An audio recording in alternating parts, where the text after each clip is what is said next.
శుభోదయం. చూస్తున్నారా వీడియోస్?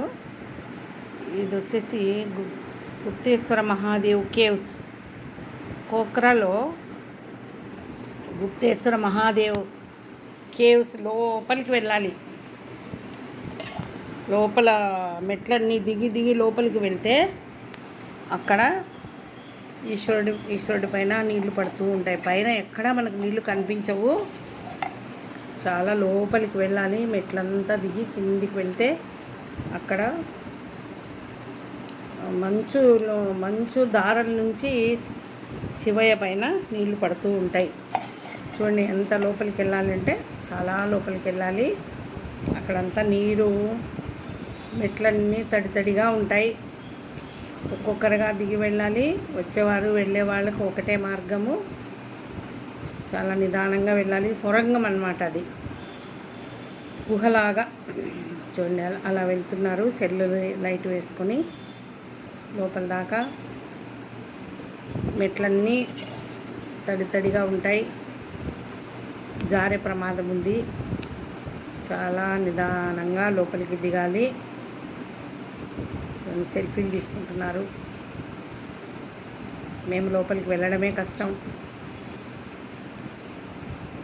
చాలా లోపలికి వెళ్ళాలి. వెళ్ళిన తర్వాత అక్కడ మనకు శివయ్య కనిపిస్తాడు. చూడండి మెట్ల దారి ఎట్లుందో. కొంచెం దూరం పోయిన తర్వాత మెట్లు లేవు. అలాగే మట్టిలో రాళ్ళల్లో నడుచుకుంటూ కిందికి దిగాలి. కిందికి దిగిన తర్వాత మనకు శివయ్య దర్శనం ఇస్తున్నాడు.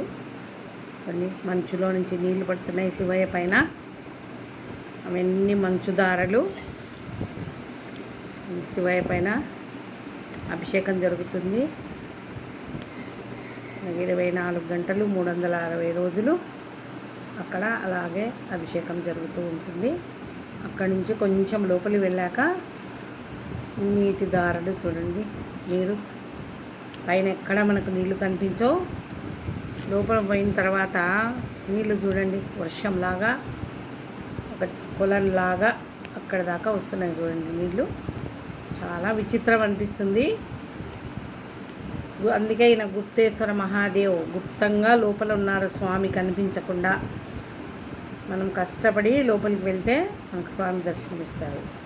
తర్వాత అక్కడి నుంచి వాటర్ ఫాల్స్ వెళ్ళామండి. దేవి వాటర్ ఫాల్స్ చూడండి. వాటర్ ఫాల్స్ ఇది కూడా కోక్రాలోనే,